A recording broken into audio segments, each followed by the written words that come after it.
வணக்கம்.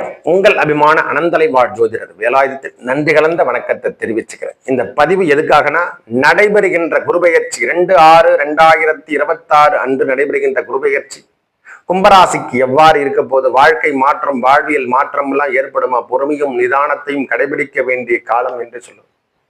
ஏன்னா இதுக்கு முன்ன 5ஆம் பார்வையாக, அவர் 9ஆம் பார்வையாக நம்ம ராசியை பார்த்திருந்தாரு. இந்த பாக்கியம் எல்லாம் கிடைச்சிருக்கும். நான் இல்லைன்னே சொல்ல, இந்த நேரத்துல பாக்கியம் தருகின்ற இடம்னா 2ஆம் இடத்துக்கு போகுது. அங்கே சனி பகவான் உட்கார்ந்துட்டு இருக்காரு. நம்ம ராசிக்கு 2ஆம் இடத்துல சனி பகவான் அமர்ந்திருக்காரு. பாக்கியங்கள், தொழில் சார்ந்த விஷயத்துல அனுகூலம் உண்டு. நான் இல்லைன்னே சொல்ல, குடும்பம் சார்ந்த விஷயத்துல அனுகூலம் உண்டு. வீடு வண்டி வாகனங்கள் அனுகூலம் உண்டு. இந்த போட்டி பொறாமையெல்லாம் கொஞ்சம் அதிகரிக்கக்கூடிய காலம்.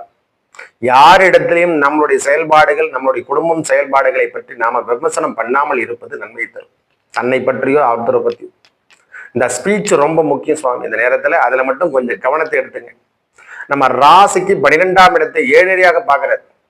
விரயம் என்பது இருந்து கொண்டே இருக்கும். நம்ம குடும்ப தேவைக்கோ, வீடு கட்டுறதுக்கோ, நம்ம குழந்தைகளுக்கு செல்வத்துக்கு, கல்யாணத்துக்காகவோ, இல்ல அவங்க படிப்பு சார்ந்த விஷயத்துக்கோ நாம் விரயம் சார்ந்த விஷயங்கள் இருந்து கொண்டே இருக்கும். இதுல எந்த தடையுமே கொடுக்காது. ஆனா வருமானம் எவ்வாறு இருக்குதோ அந்த அளவுக்கு செலவீனத்தையும் கொடுப்பார்.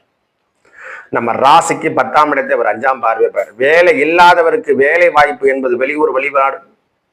ஐயா, வெளியூர்ல தான் நம்ம ஒர்க் பண்ற மாதிரி இருக்கும். ஒரு 3 மாத காலங்கள் கொஞ்சம் பொறுத்துதான், பொறுமையோடு தான் நாம செயல்படணும். குரு பகவானுடைய பெயர்ச்சி 6ஆம் இடத்தில் நடைபெறுவதால அந்த 6 என்பது போட்டி பொறாமை தருகின்ற இடம், ஸ்தான பலம் பெறுகின்ற, அவங்களால எதிரி கொஞ்சம் வாட்டமா இருப்பான். அதனால அந்த இடத்துல கொஞ்சம் இந்த ஸ்டீப்ட் அப்படின்ற மாதிரி சின்ன சின்ன திருட்டுகள் ஏற்படுறதுக்கான வாய்ப்புகள் ஏற்படும். தன்னை பொறாமை கண்டு நிறைய விஷயங்கள், தவறான விஷயத்தையும் நம்மளை பத்தி கம்ப்ளைண்ட் கொடுக்கறதும், இந்த மாதிரி விஷயங்கள் தவறான பாதைகளில் எடுத்து செல்லுகின்ற அமைப்பு. இந்த மாதிரி விஷயத்துல கொஞ்சம் தடுத்து நிறுத்தி கொள்ளுங்க. நான் சொல்றதெல்லாம் இதெல்லாம் பிற்காலத்தில் நீங்க யூஸ் பண்ணுங்க. அதனால பொறுமையும் நிதானத்தையும் கும்பராசிகாரங்க கவனத்துடன் செயல்பட வேண்டியது. கொஞ்சம் கோபதாபத்தையும் வேகத்தையும் இந்த குருபெயர்ச்சிக்கு அப்புறம் குறைத்துக் கொள்வது ரொம்ப நன்மையை தரும். கோபம் இருக்கக்கூடாது. குடும்பத்துல அவமானம் சார்ந்த விஷயத்தை எடுத்து பேசக்கூடாது. அடுத்தவருடைய திணிப்புக்கு நம்ம கிட்ட ஆளாகக்கூடாது.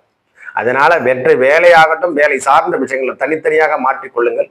குடும்பமும் வேலையும் ஒன்றாமல் இல்லாமல் இருக்க பார்க்கறது ரொம்ப நன்மையை தரும்.